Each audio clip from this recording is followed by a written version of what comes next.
CO2 emissions. As you can see, the rich produce much more than the poor, in particular through indirect effect, through consumption.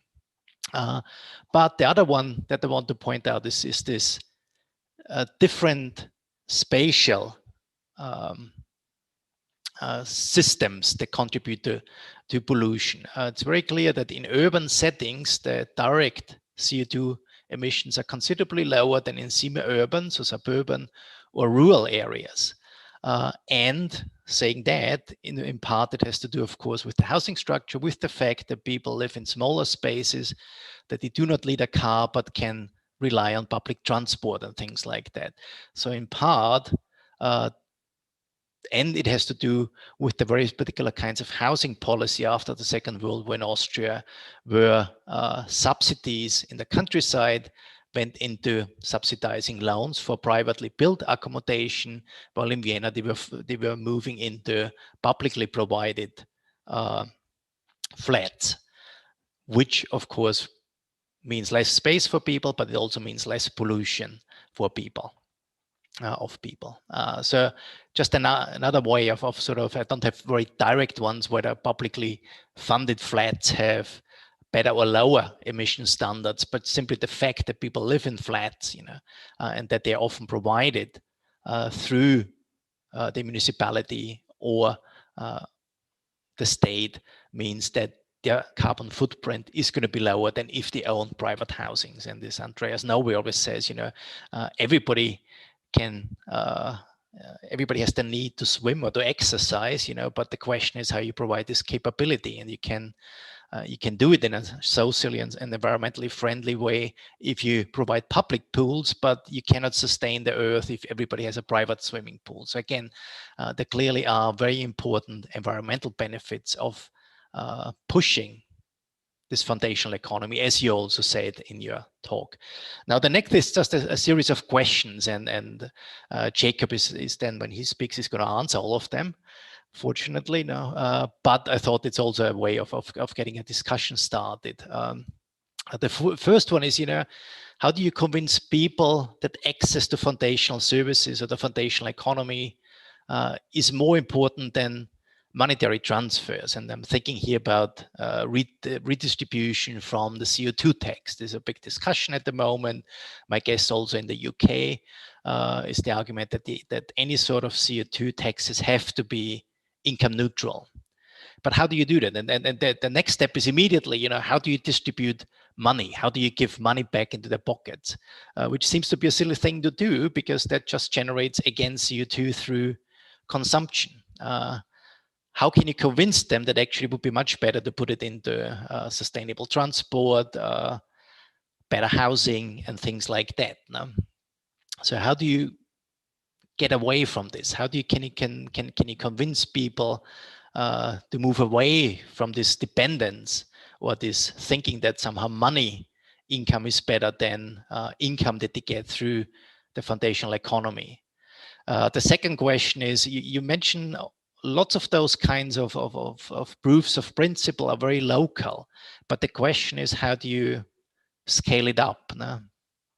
Considering that you have this declining state power, as you mentioned, the ability of the state to tax and finance foundational services. You have an elite trained in a particular kind of economics and an unwavering belief in free markets. So actors, decision makers are going to be very difficult to convince, as we see over and over again in the at the level of the European Union, for instance, but also the British government, I would have thought. No? How do you move from an economy based on wants to an economy based on needs satisfaction? The fact that people see themselves more as citizens than consumers. So there I can see that your local participatory kinds of policies might generate that. But is this enough? No? And the next one is that you have a new generation of people that grew up, with not knowing the benefits of a welfare state, as we know from growing up after the Second World War, but a generation that's used to precarious working and living conditions. They see that as normal. They don't see at all why the state would have any positive function. So this is another one. As I said, I'm always a bit nervous about just scaling up or building everything on a local basis. And my question is then, what kinds of policies from the top can support the strengthening of those local activities? You mentioned a few of them. I know in the UK at the moment is quite big on mission-oriented innovation policies. Can you use that, for instance, to strengthen it? You mentioned the wood economy, and of course there is some discussion about, for instance, building skyscrapers made out of wood, which then might, of course, lead to all kinds of problems, in terms of wood management and things like that. But would this be something, can this be used to it? Or the new Green Deal, what potential does that have to actually combine that with the foundational economy? Also then going back to the micro level, people say they want parks, as you said, they want libraries, they want organic food and so on. But then if they have to pay for it, they don't, they go for the cheap meat and not the organic, expensive meat. So how do you address that? And the last point is, what kinds of research is most pressing, do you think? Is it more on this behavioral micro level? How do you sort of get people engaged in different ways of thinking about the world? So is the behavioral economics, for instance, is this the way to go? Or do you need macroeconomic modeling that actually shows you how you can finance the foundational economies with an economy that's very strongly based on value transfer through exports, or is it something that you get from case studies by studying specific forms of commodification? They're all based on this idea of point productivity. So the idea that if I outsource my special needs teacher, then I can hire a private company that produces the services cheaper, but they produce it cheaper because they hire the same kinds of special needs teachers that are fired by the state, but then pay them less benefits, right? So clearly they're more productive, but actually the welfare gains are not there. No? So, or psychotherapy training for NHS workers. I mean, there's this notion that NHS still exists, but of course there's massive amounts of privatization going on in the health sector. How successful is that? They might deliver certain services more effectively, and the NHS workers, the NHS itself might benefit from it. But are there any sort of studies that actually demonstrated, illustrated how great the welfare gains are, rather than simply point productivity gains? No? Or is it something like community case studies, as you seem to suggest, studying that and then see whether you can learn something from them, that they can transfer some of those insights to other ones? So as you can see, not many great insights from my side, but rather lots of questions, which I always think is easier to play back to the speaker who has worked on this particular area of research for a long period of time. Okay, so that's for me, and pass on to Jakob. Yeah, thanks, Jürgen, for pointing to some aspects of the foundational economy, particularly the redistributional effects and also the impacts on the environment, and for raising all of these questions, which will be answered together with the question which probably will now be raised by Jakob, after that by Julie. Please, Jakob, you can comment now. Yeah, many thanks also from my side for the talk, and many thanks for having me here. I probably won't say much, but let me say first that I'm simply a big fan of the concept. Why is that? Of the concept of the foundational economy. For one, in my view, it ties in several insights stemming from different economic traditions. So there is, in my view, a feminist economics aspect with this focus on care and everyday life. There is a Keynesian aspect with this emphasis on collective infrastructure. There is an ecological aspect with the strong concerns for sustainability. So this approach fits very well my own approach to economic questions, where I try to be, so to say, a pluralist economist and combine different views, which in this case of the foundational economy proved to be highly complementary. So these different traditions, in my view, are resolved here in a way that is complementary and not antagonistic. And what this gives us, and this is the second reason why I'm a fan of this concept, is a very practical answers. It provides guidance for applied questions, for policy questions, guidance for the social planner, as we used to say in economics. And it also thereby, so to say, transmit the positive vision for the future. And this is why this is one of the pitfalls of Zoom, but to honor the event, and you probably haven't seen it, I've put on my Star Trek t-shirt. Because you might find this nerdy, but effectively the story Star Trek tells is a story of individual empowerment based on collective infrastructure, if you look closely enough into the socioeconomics of this small utopia. So to honor the event, I tried to find the right dress. Let me go on with a comment on the measurement aspect. You had this slide, I think it was labeled What's Foundational, where you showed, so to say, the share of the foundational economy. I think it was relative to GDP, but I'm not fully sure. So here I just wanted to be in and emphasize that if we're conceptualizing this way, showing, so to say, the foundational economy as a share of GDP, we actually have a lower bound, no? Because we have many stuff in there that is public infrastructure, that there's a huge public capital stock, and there are a lot of potential but unrealized rents associated with this capital stock. So if you privatize water sanitation, you can earn a lot of rents and GDP would rise, at least ceteris paribus. So basically, we see that there's a lot of stuff in there in the form of public capital stock that is probably undervalued if you calculate it in the usual numbers. And of course, there's this, so this would be say that there is an aspect of an undervaluation. And the second thing is, of course, an aspect of neglect, of absence. So typically you have foundational stuff that is not in GDP, like care, reproductive work, or services provided by nature, so to say. Maybe this is somehow captured by the overlooked economy, but I think if I got it right, it's not really in there. One maybe critical remark, or could be a critical question maybe. You said once, or if I got it right, you said something like we have to go beyond this dichotomy of state and market. And in principle, I would agree, but I still see in this discussion a dichotomy, maybe not between state and market, but between cooperation and market competition in some way. And why do I see that? In short words, I would say that every time when we have a collision between the profit motive and core aspects of social provisioning, problems arise. And this is visible when we think about rent seeking in the context of basic needs, or rent seeking by asset price speculation in the housing sector, or also rent seeking in the education sector. So when I think of the UK university systems and the tuition fees, it's a scary world out there.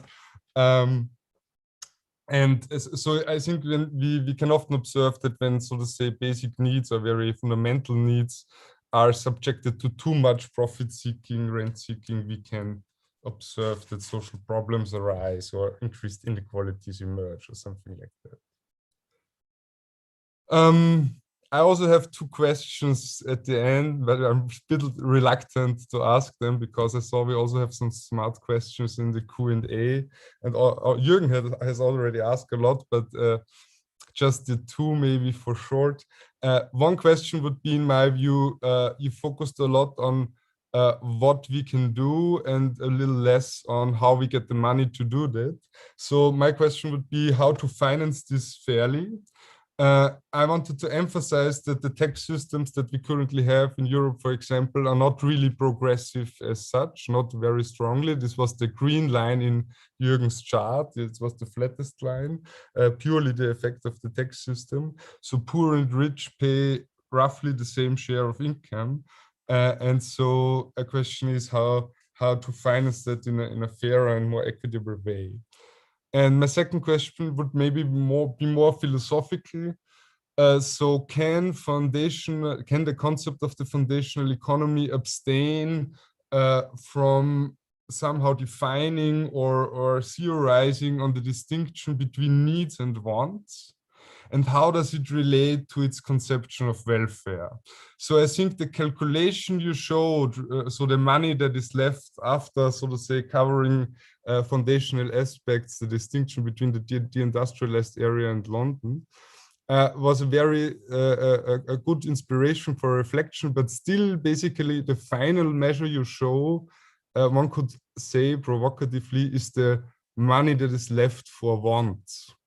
And yeah, I think it has merit, a lot of merit, and so I don't want to convey the image that I'm overly critical here, but still I wonder a bit about your position on the theory behind. So is this distinction between needs and wants useful, and to what extent, and how would it inform, so to say, our picture of economic welfare? So I think I've said enough. Many thanks again for having me, and yeah, looking forward to your response. Thanks, Jakob, for your comments and also for your questions. I think, Julie, you can now probably reply or try to answer the questions raised by both commentators. Probably want to start with the questions raised by Jürgen, after that by Jakob. It's up to you how you want to answer the questions. So please, Julie. Okay, thank you. Well, first of all, thank you very much both to Jürgen and to Jakob for their comments and questions.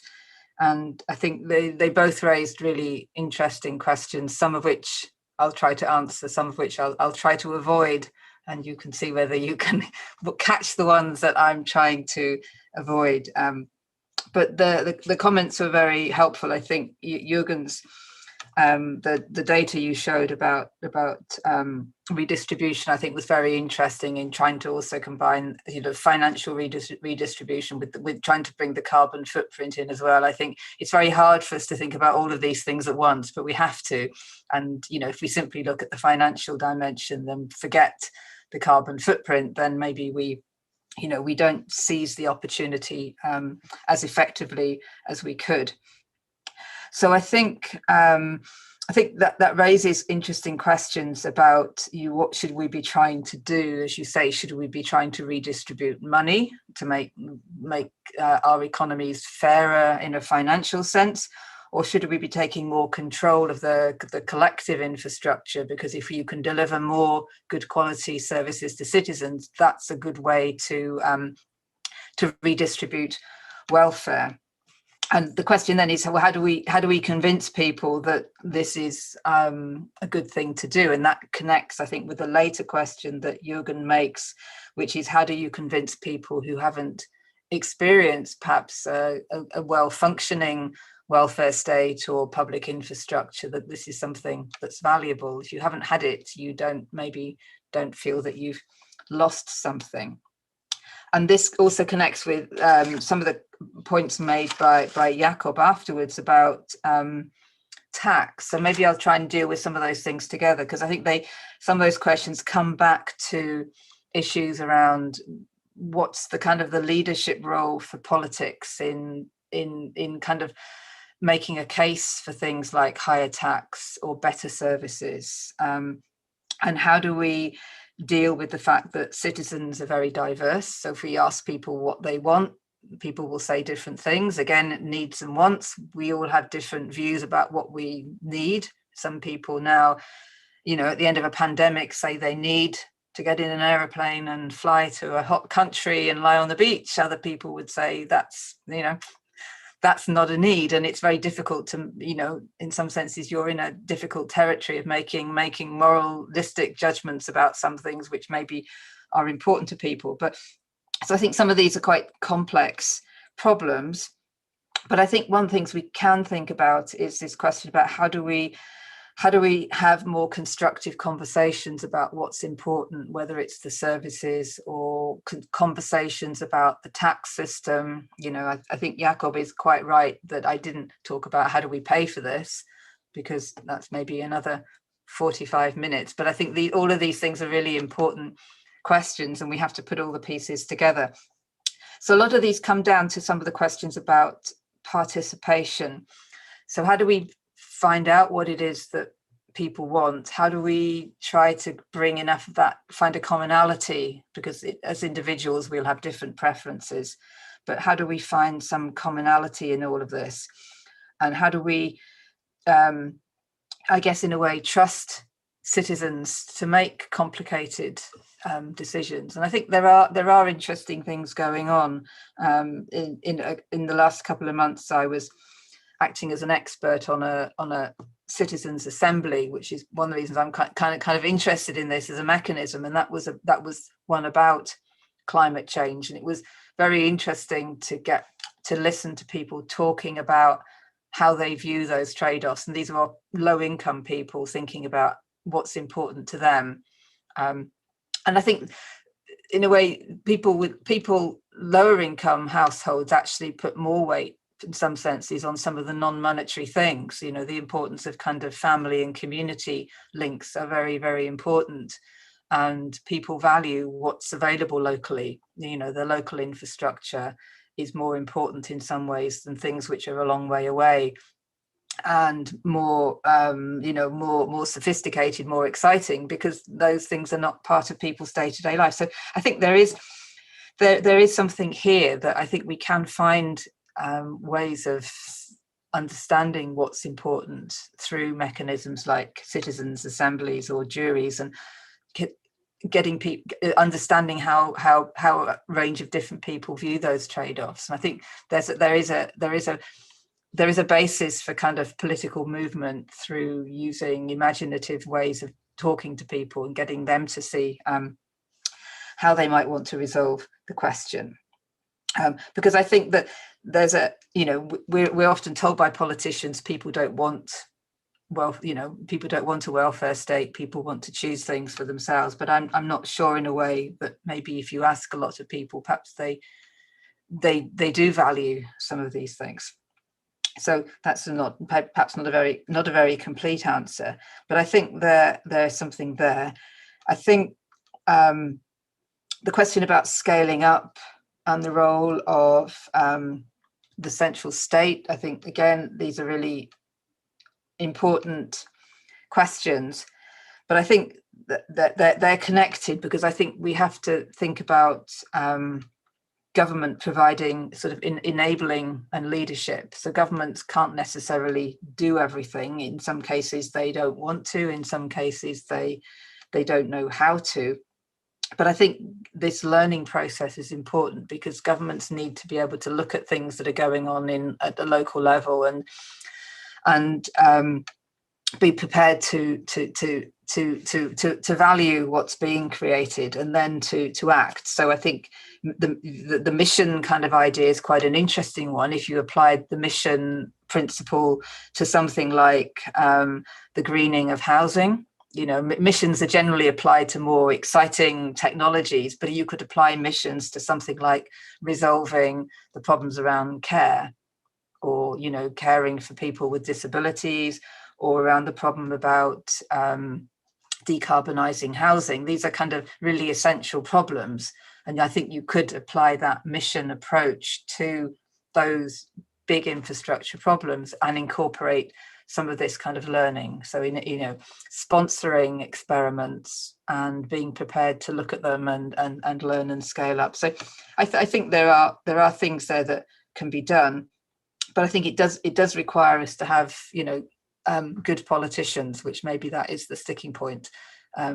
Politicians that are braver than perhaps the ones we're used to. So I think the Star Trek utopia is probably a nice thing to hang on to. Maybe we can't go and find brave new worlds, even though we're making a bit of a mess of this one.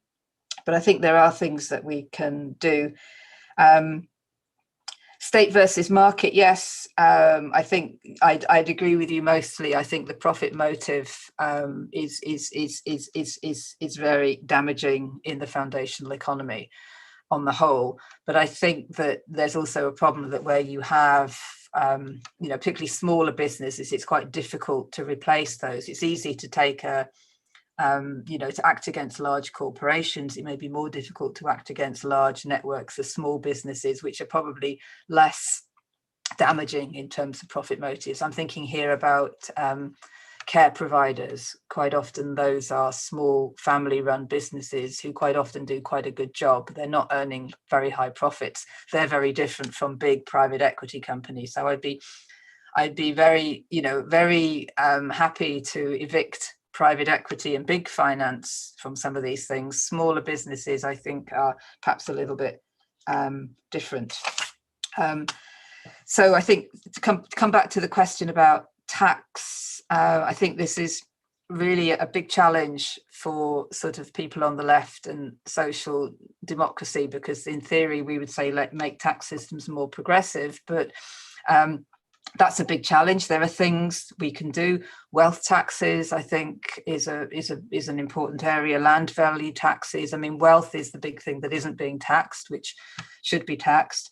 But it also comes down to kind of education and demonstrating the value of public services and universal basic services and things, because I think if people's experience of public services is that it's very poor quality, and this connects to Jürgen's point, people don't want to pay more taxes.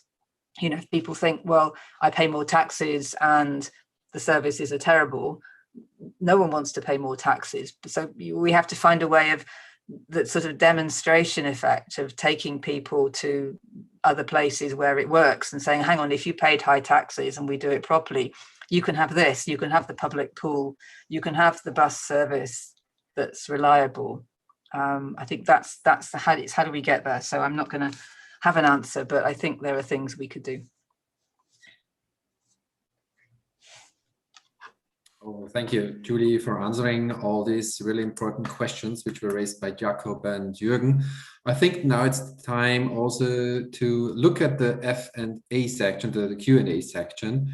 We have already two interesting questions raised, one by Stephanie Fritz, the other by Colin McCullough. I just read them, and Julie probably will try to answer that question, probably also the other commentators, but first of all, you, Julie, please.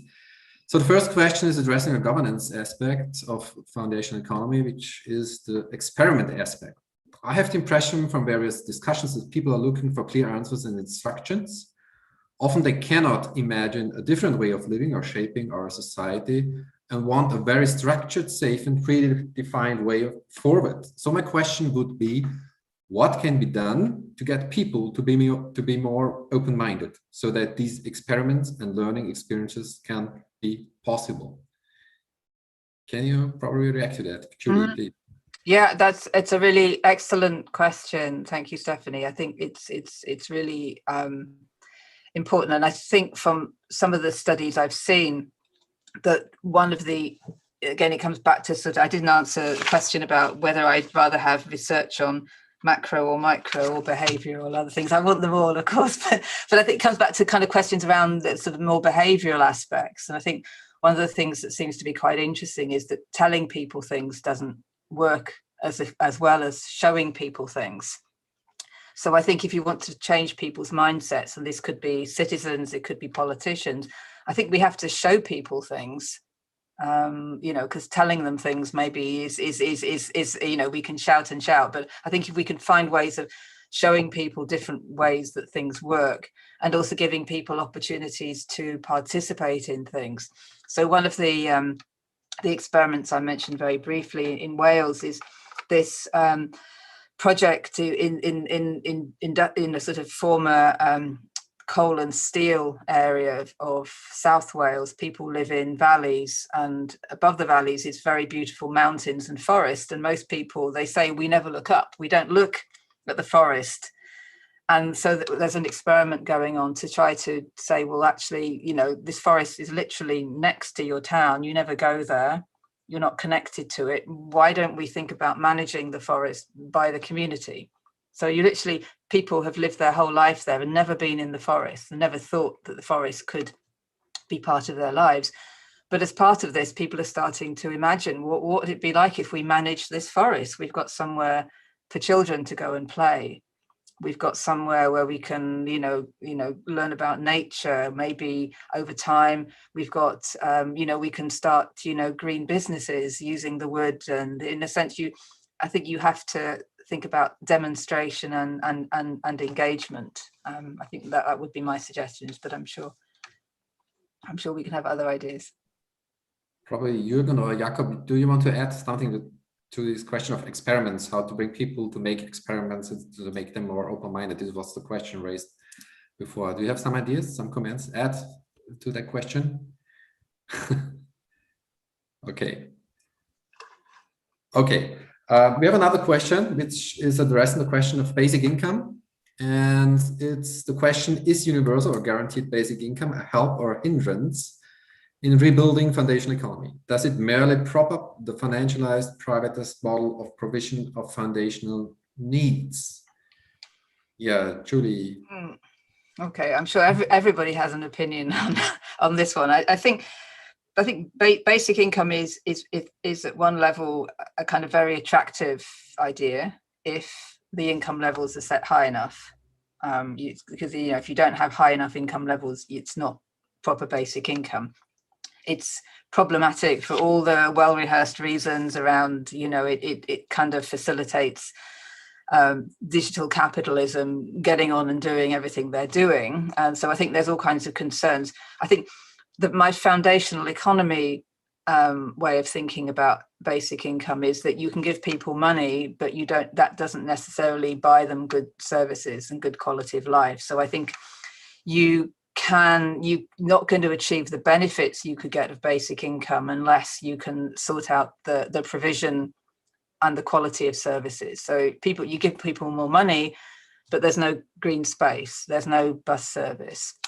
They have to wait a long time for health care. So I think that in that sense, my priority would be for both not letting big tech off the hook, and also not simply creating the problem that Jürgen made. If you give people more cash, maybe they just make more consumption and we have more carbon emissions. But I think the critical foundational thing is we have to fix the service provision, because that's what underpins good quality life.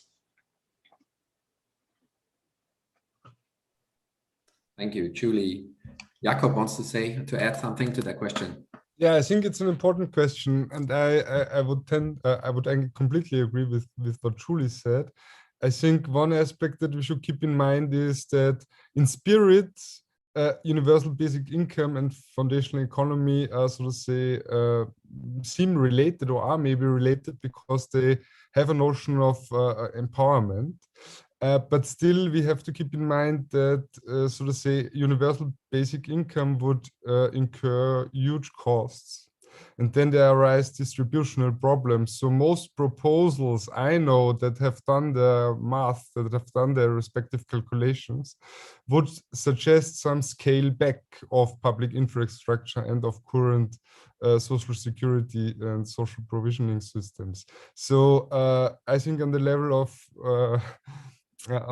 of implementing this, there is, so to say, this operative trade-off, this economic trade-off.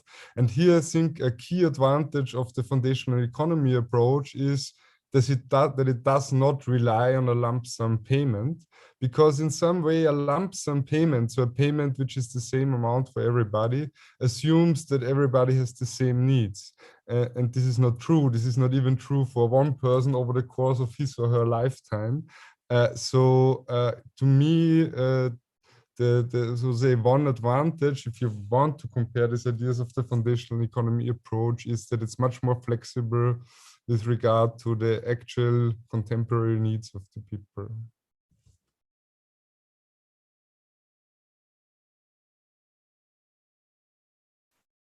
Thank you, Jakob. Jürgen, do you want to add something to that point? I agree. No, I mean, I'm not an expert in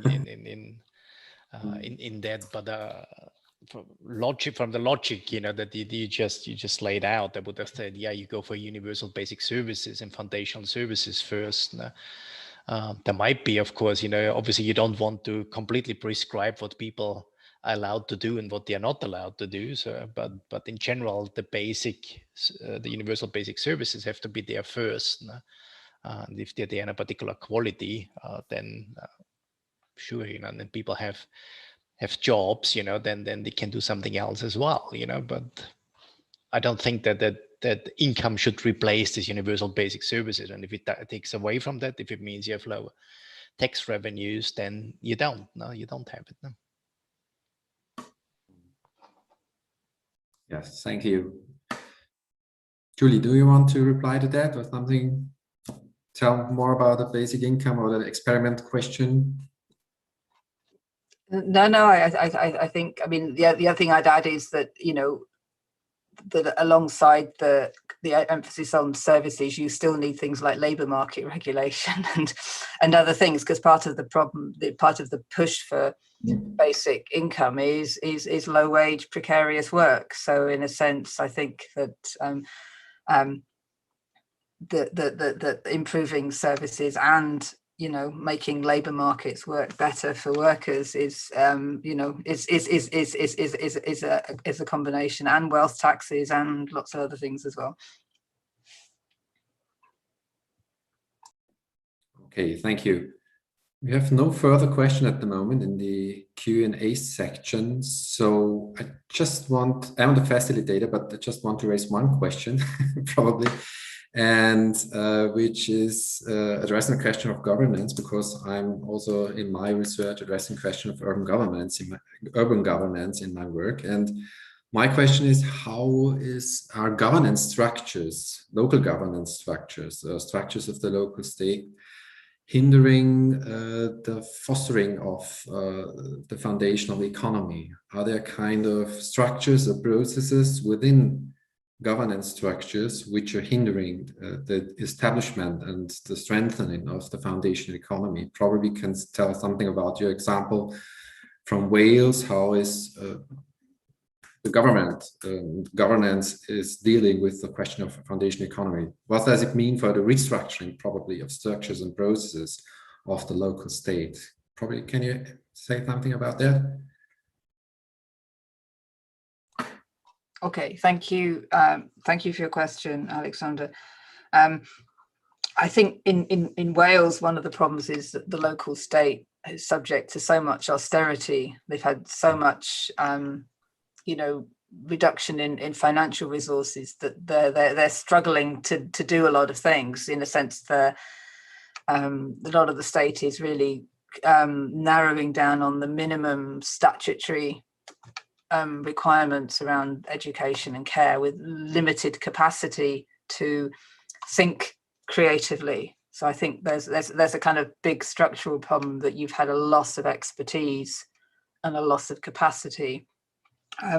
Having said that, I think there are individuals. I think the local state isn't very well structured for creativity and experiment, but there you always find individual people who want to do it. And I think the interesting things I've seen happening is where individuals from the local state are working with other organizations. In a sense, if the state doesn't have the financial resources and the expertise, they kind of have to find other partners who have some of those things and work with them. So it's not ideal in lots of ways. In an ideal world, the local state would be more empowered, would have more resources, but that's the position that we're in. I mean, I would hope in other places it's not so bad, and there's more capacity for that local state to be progressive. But I think in a case of extreme austerity, it's become very difficult.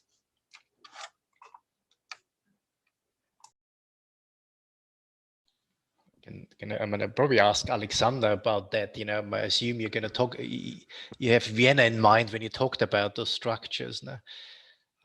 Which seems to be very centrally organized. No? So you know, in Vienna, they had the Pride Parade, you know, and people show up and then say, well, that's really boring. Not realizing that it's actually them who are supposed to make the noise, and then that the whole parade lives by people participating. You know? So it works quite different. You know, I think it's actually easier in the UK to get people to participate in local initiatives than it's in Austria or in Vienna, where people sort of are quite used to for the local government to provide for them in exchange for votes. Now, it might change a bit, but as soon as local initiatives did come up in housing, corporate housing, and so on, it was usually very, very quickly.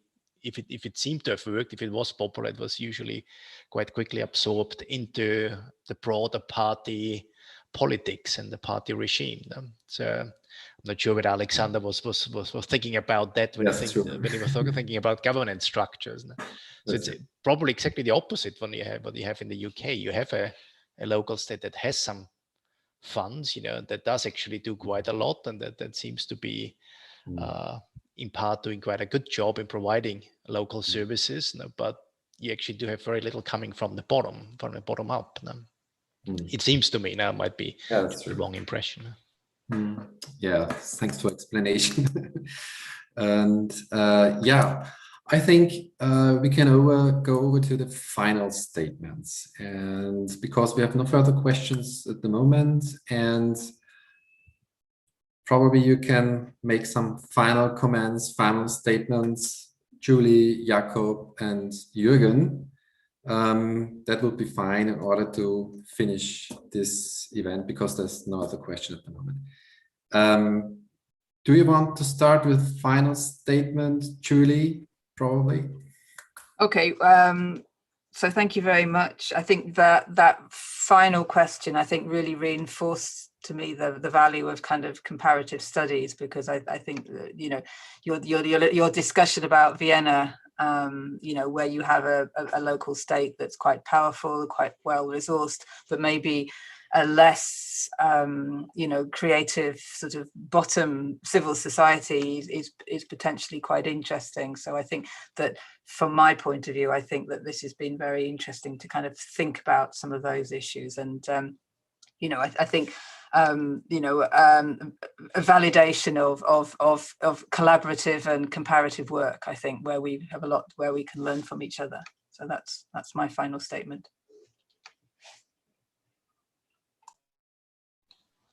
Yeah, not too much from me either. Thank you very much for the invitation to participate, and thanks to Julie again for her great talk. I think the concept is important, and I think it is also because it is practical, and because it's not that the foundational economy has to be created from scratch, but actually, as you showed in the data, there's between 38 and 42% of the economy are foundational anyway. It's a good starting point to try to address some of the bigger social and environmental issues. The question is, I think, is to how you move from those rather small and local projects, how you scale that up to bigger politics of transformation. And that's the challenge that we have, because there's lots of headwinds against that, the way I see it. And I don't think that the Green New Deal or these mission-oriented policies fundamentally change that, because they are going to be favoring existing economic structures. They're going to favor big corporations, and they're not necessarily looking for what's going on the ground or what the needs of people on the ground are. But I guess one just has to keep banging on about it and try to show positive examples in order to in the case of Jakob again, just bring up Steyr because he lives there. There's at the moment this discussion about the closure of a truck manufacturing plant. And the reaction is just, we can do that, instead of the reaction being, okay, so what do we do in order to use the assets we have and transform them into something positive, something more future oriented, because this truck production is going to be gone in 5-10 years anyway, no matter whether they keep it now or not. And there seems to be actually more coming from the workers than from the unions or the big organizations that you think would be interested in actually transformative change here. But I think it's this scaling up, using these examples, and really trying to think about what the foundational economy can tell us about that, of which direction those kinds of companies might be transformed towards. But yeah, so that's from my side. We have one question now in the Q&A section, and I think we should also read it and think about it and reflect about what is said there. I was wondering, people tend to opt for the lesser evil. In light of that, would be more education about sustainability and its consequences, combined with the provision of a broad platform for reflection on what actually matters in life, maybe implemented in schools, so it's about education, to create a broad-based and nationwide restructuring of the economy be a feasible, non-threatening first step that could kick it off. So what do you think about this suggestion? Probably Jakob, yes, please. I would say this fits well because I have to do my closing statement anyway. So let me say one thing that I got from our discussion beforehand. So I would say that your remarks about Vienna and participation are not fully representative for Austria. My impression is that this works better when you go into the rural areas. And where I do not consider Steyr rural, just to add. So what is the implications of this? I think these kind of urban-rural divisions are key for getting the foundational economy going, and also for framing it in a way that is politically convincing to people, because we have huge differences in terms of how this basic social provisioning that the foundational economy addresses is provided. And I think without keeping in mind this heterogeneity, it will be difficult to, so to say, get a convincing narrative. And this maybe relates to what our anonymous viewer was saying, because in my view, what we have to think about is how are these needs configured, what are legitimate needs, what kind of needs are can be justified to consider as universal. And this question, what do I need in life, and what is merely a want, and which ones, so to say, are okay, and which ones are maybe beyond the point. This is an age-old question, actually. So a large part of antique philosophy in ancient Greece was about eudaimonia, how to get happy, how to be a happy person. And actually, this is something we lost a little bit because we, so to say, we substituted consumption for philosophy. And we probably have the problem that a too large part of the idea what a good life is framed actually by ads and by capitalist consumer culture. And so some institutionalized reorientation, not by re-educating somebody to, so to say, behave ethically, but a point of reflection where we can think jointly or individually about what is actually a good life, would be common sense in my view for a civilized society. So I would totally agree that we lack institutions like the one suggested by our anonymous viewer. Thanks a lot, Jakob. I think these are really good final words for this evening today. And yeah, thanks a lot from my side to all contributors, particularly to Julie for her great presentation, also for your great comments, Jakob and Jürgen, and also for people participating and asking questions. Thanks a lot to contributing to the discussion. It was a pleasure for me to facilitate it, and I've learned a lot. And I think a lot of questions are open around this really important new concept of the foundational economy. And yeah, I'm looking forward to further research, probably also comparative research as mentioned by Julie also. Thanks a lot. And I think the final words are made by Stefan. Could it be? Oh no, I just wanted to wish you all a nice evening, and to propose that we'll come back in 2 weeks on the 1st of June. There will be the next event at 7 p.m. And the information is on www.vhs.at Gegenbewegungen. There you can register for the events. Thank you very much. Thank you.